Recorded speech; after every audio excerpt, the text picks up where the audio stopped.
Muito bem, muito bem, muito bem. Boa tarde, eu sou o G. Roger. Estamos dando início a mais a nossa terceira já aula, né? Não? Quarta aula, três aulas tivemos de Aristóteles, agora estamos entrando na nossa quarta aula e já vamos nos direcionar a Hegel. Então, vamos começar a estudar o Gottfried Hegel, tá? E vamos, claro, com isso, dar início já uma nova proposta de assuntos e de pensamentos e de articulações e de teses relacionadas ao direito, a partir do que propõe Hegel. Depois vamos entrar também no Rousseau, no Jean-Jacques Rousseau, vamos entrar também no Heidegger, tá? E assim, no Martin Heidegger, e assim vamos indo, né? Trabalhando em um diálogo que permite nós construirmos uma visão de filosofia do direito, de pensamento relacionado ao direito, de proposições relacionadas ao conceito e a proposta e a visão e a execução do direito dentro do que define e propõe cada um desses teóricos, desses pensadores, desses articuladores da filosofia concernente ao que está proposto por eles em relação ao direito. Pensar no direito e até pensar em uma filosofia de direito em Hegel, nós podemos começar pensando, considerando, a partir do que se constitui, tá? Uma concepção de especulação de alguns elementos que Hegel vai propor a partir da constituição do Estado moderno. Então, ele já começa a discutir e a construir a sua filosofia, a sua visão de direito, a sua proposta relacionada ao direito, a partir dos elementos constitutivos do Estado moderno, tá? E então é dentro dessa visão que Hegel começa a pensar, principalmente a Prússia, que seria a antiga alemã, né? Que é marcada pelos esforços de restaurar o status quo feudal. E quando eu falo de Prússia, é a região que tornou-se a Alemanha Oriental, a Alemanha Ocidental, isso bem antes, tá? Do século XVIII e XIX, tá? Lá para o século XVI e XVII era Prússia. Mais genericamente, então, nós podemos dizer que o direito em Hegel, ele propõe uma questão de uma apologia do Estado prussiano, do totalitarismo e também até de uma visão, de uma abordagem liberalista a partir da questão que Hegel vai propor de uma praticidade, de uma tentativa de reconciliação de um Estado que permite que a liberdade do cidadão está condicionada à visão que a sociedade pode propor para esse cidadão. Então, em Hegel, a essência do Estado moderno, ela vai consistir em unir e propor e considerar o universal como a plena liberdade da particularidade. E esse bem-estar que é concedido ao múnicipe, que é concedido ao cidadão do Estado, ao público, vamos assim, aos consortes do Estado, vão ser considerados o que é interesses do Estado para com a família, do Estado para com a sociedade civil e a sociedade burguesa que dirige o Estado, e também da universalidade, da particularidade dos interesses do Estado para com o cidadão, para com a cultura e para até com a organização do organismo social, que é a forma em como o Estado vê, organiza, propõe e equaciona a sua administração pública. E a partir disto é que vai começando o Hegel a construir todo um arcabouço de elementos que vão formar o seu pensamento concernente ao direito. Então, na concepção de sociedade hegeliana, nós vamos ver um organismo que é formado a partir de uma organização, a partir também do status quo, a partir de uma condição de culturalidade, de bem-estar do cidadão e dos interesses do Estado para com o cidadão, para com a família e para com as instituições e para, principalmente, com a sociedade burguesa, que é a sociedade que rege as demais devido à posição econômica e de influência para com a sociedade. Então, o objetivo e a proposta e a estrutura da filosofia vinculada, relacionada, proposta ao direito em Hegel, ela começa a ser pensada a partir do que o Estado encontra de pulsação interna, de sentimentos, para com construção de uma externalidade, uma exterioridade, tá? A partir do que é proposto no próprio Estado moderno de uma liberdade do ser de decisões. Então, essa distinção das esferas da família, da sociedade burguesa e do sentido aplicativo de governo é que Engels vai concentrar a sua visão, a sua particularidade de proposta voltada à lei e, principalmente, aos impulsos da sociedade, aos impulsos da família e às decisões máteres de organismo e organização propostas pelo Estado para conduzir o povo, para conduzir a sociedade e para aplicar as suas leis. E aí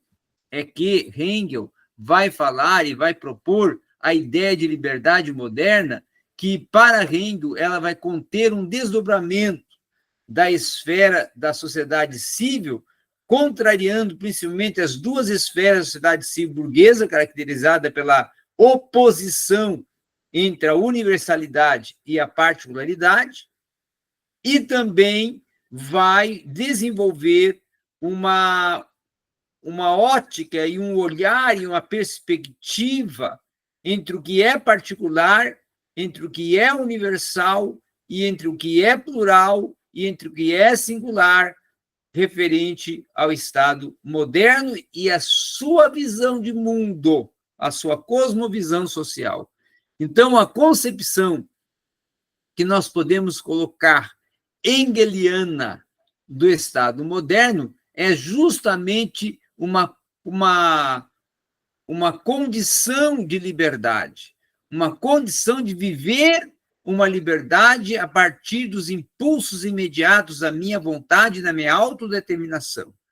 do meu agir moral condicionado ao meu impulso pessoal, não é? Então, ele contrapõe nesse aspecto a Aristóteles, ele contrapõe nesse aspecto a Immanuel Kant, que são todos aqueles que defendem já as leis morais. Então, Engels trabalha com a liberdade constitutiva do ser humano na sua individualidade, liberdade subjetiva que vai pertencer, inclusive, à esfera da particularidade,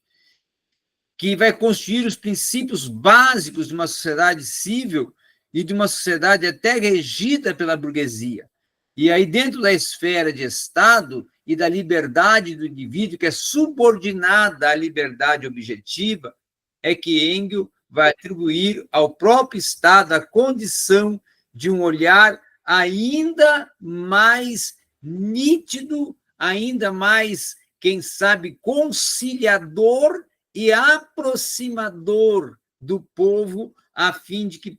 possa compreender os limites e também as expectativas e anseios da sociedade com a leitura do indivíduo enquanto aquele que influencia o transitar da sociedade, aquele que rege o pensamento da sociedade a partir das suas ações, dos seus sentimentos, das suas reações e da sua até fala e das suas exposições públicas, do seu diálogo público, da sua dialética, do seu conflito de ideias. Então, Engels, na medida que ele realiza uma unidade de liberdade, tanto subjetiva como objetiva, ele olha também para a racionalidade, que para ele é considerada abstratamente como uma unidade que se compenetra na universalidade, na singularidade e na concreticidade de uma unidade de liberdade, tanto objetiva como subjetiva, de um saber que é individual, mas um saber também que olha para o universal, que olha para o plural, e quando olha para o plural, vê ideias, vê etnias, vê culturas, vê pensamentos, vê sentimentos, e com isso começa a argumentar, a partir da visão de Estado prussiano, quais são a proposta e quais são os elementos dessa proposta de liberdade moderna, de liberdade do cidadão, de liberdade de decisões, sem ter uma tutela que venha coibir essa liberdade, ou do cidadão ter a liberdade de pensar e a liberdade de se manifestar, que seria a democracia, tá? A democracia do seu pensamento, a democracia da sua visão de mundo, a liberdade de ir e vir a partir do seu pensar. Então, a compreensão hegeliana, ela está muito relacionada a um Estado que é racional, a um Estado que também visualiza a burguesia, a um Estado que olha para as classes inferiores e as vê como manipuláveis, mas também como classes que têm suas próprias decisões, suas próprias concepções e suas próprias culturas e ideias, e que devem ser, sim,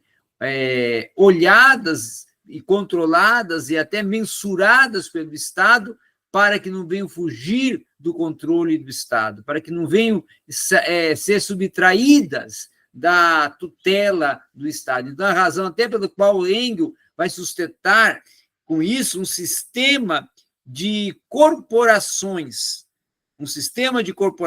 que é defendido também pela reforma, e principalmente pela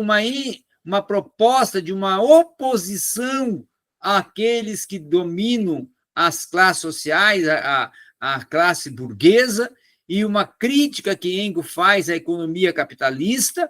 que é uma economia que está totalmente vinculada à classe burguesa e que esquece do proletariado, que esquece da classe operária, e que tem a classe operária e o proletariado como massa de decisões, de manipulações e de também até observações que vêm só a partir do que é de interesse do proprietário, do que é de interesse do dono, da empresa, da indústria, do povo, por reger o povo que trabalha para ele em prol de um salário, porém, as leis que cumprem esse povo é as leis do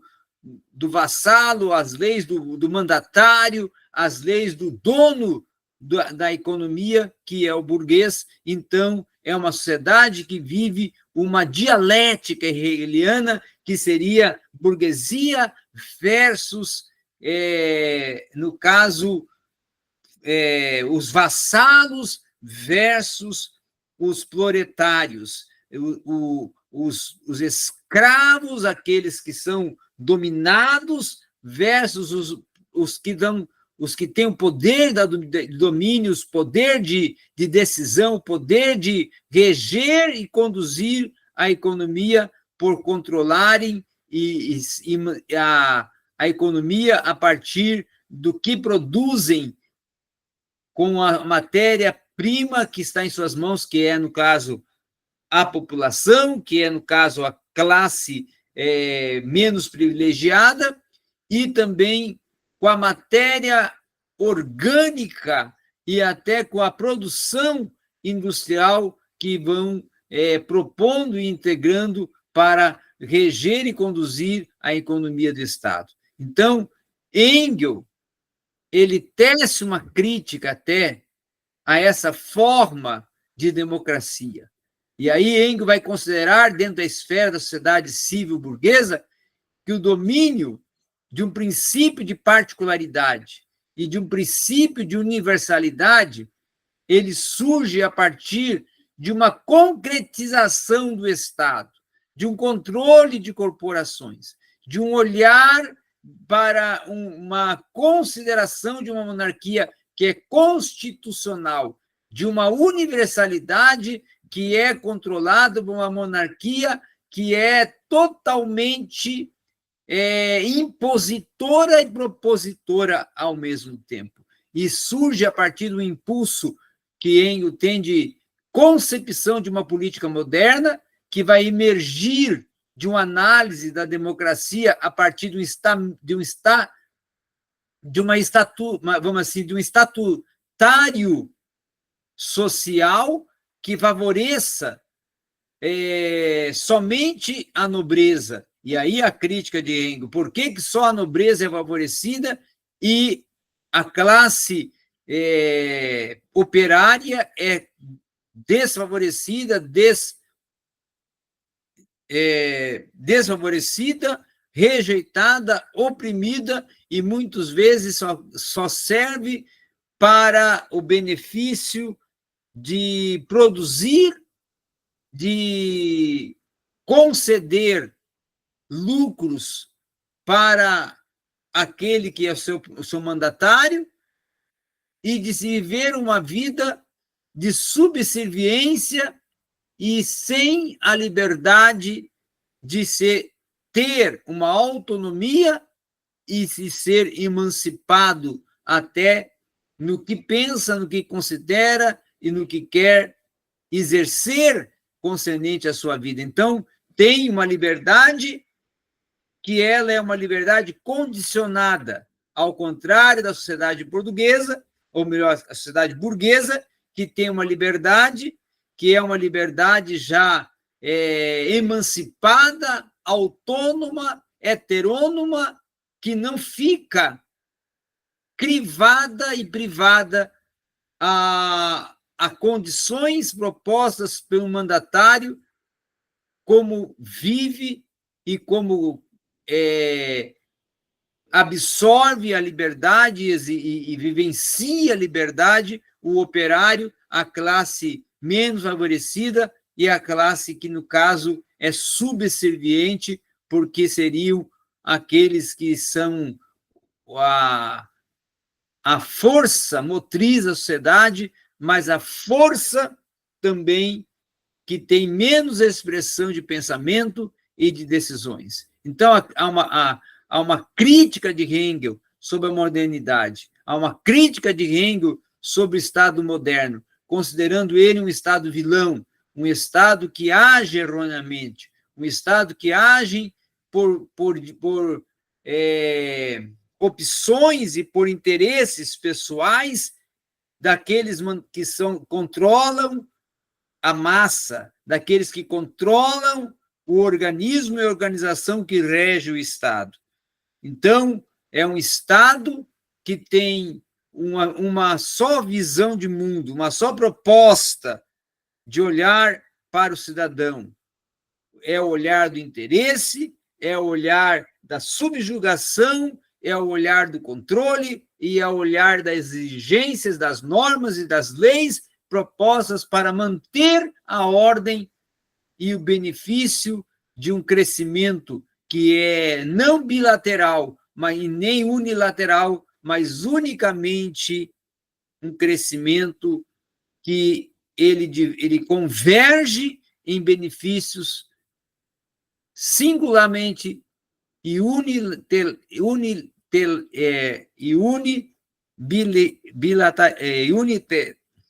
esqueci aqui, uniformemente do governo, do mandatário, daquele que tem o poder da decisão. Então, ele, tendo o poder da decisão, ele tem o direito e ele tem a norma e ele tem a lei e ele decide. Então, Rengo critica essa formação de estrutura de governo, de estrutura de organismo e até de organização que parte do Estado moderno e que tem no cidadão uma total forma de manipulação, uma total forma de opressão e de controle, não é? Porque o cidadão nada mais é do que o objeto de controle direto do Estado e o objeto que mantém o Estado com a sua força e com a sua matéria-prima e que presta um serviço para o Estado por ser o executor não da lei, mas o cumpridor da lei e também aquele que, com a sua força física, mantém o luxo, mantém os prazeres e mantém a prosperidade e o progresso do Estado e dos seus mandatários. Então, seria mais ou menos essa a visão que Rengo tem de Estado moderno e de lei a partir da proposta de subjugar e governar e organizar a sociedade proposta pelo Estado moderno. Hoje foi só uma introdução, mas só para nós compreendermos um pouco o que Engel concebe, o que Engel observa, o que Engel pensa, e para constituir a sua filosofia, a sua visão vinculada ao direito, à lei, à norma, à justiça. Mas tem muito ainda para nós estudar sobre Engel. É só hoje uma introdução que fizemos aqui. Até mais, José Rocha.